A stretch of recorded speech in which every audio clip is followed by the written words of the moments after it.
इस खबर के प्रायोजक हैं दास Hyundai, आबुलेन, मेरठ।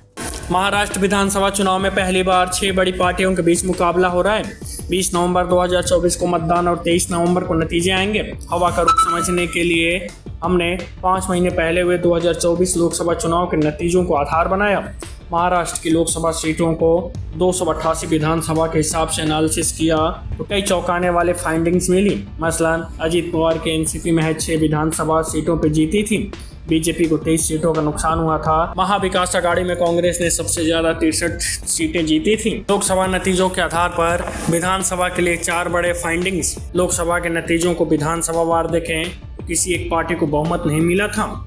लोकसभा चुनाव 2024 के नतीजों के आधार पर बीजेपी को 89, शिवसेना शिंदे को 40 और एनसीपी अजीत पवार को 6 सीटें मिली। वहीं कांग्रेस को 63, शिवसेना उद्धव को 57 और एनसीपी शरद पवार को 34 सीटों पर जीत मिली थी। ऐसे में पार्टियों को गठबंधन करना जरूरी और मजबूरी दोनों ही है। इसलिए बीजेपी, शिवसेना शिंदे ग्रुप और एनसीपी की महायुति अलायंस बना रहेगा। वहीं कांग्रेस, शिवसेना उद्धव और एनसीपी शरद पवार के महाविकास आघाड़ी को मिलकर लड़ना जरूरी है। अजीत पवार ने चाचा से बगावत कर पार्टी तोड़ डाली। पार्टी के नाम और सिंबल के लिए कानूनी दांव पेच में उलझे रहे। चुनाव आयोग ने उनके धड़े को असली एनसीपी माना, लेकिन लोकसभा चुनाव के नतीजों के आधार पर जनता उन्हें असली एनसीपी मानती नहीं दिखी।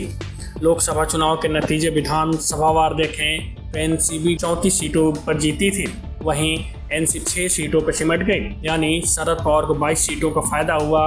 वहीं अजीत पवार को 34 सीटों का भारी नुकसान उठाना पड़ा। लोकसभा चुनाव की तरह विधानसभा चुनाव में भी असली और नकली शिवसेना बड़ा मुद्दा रहेगा।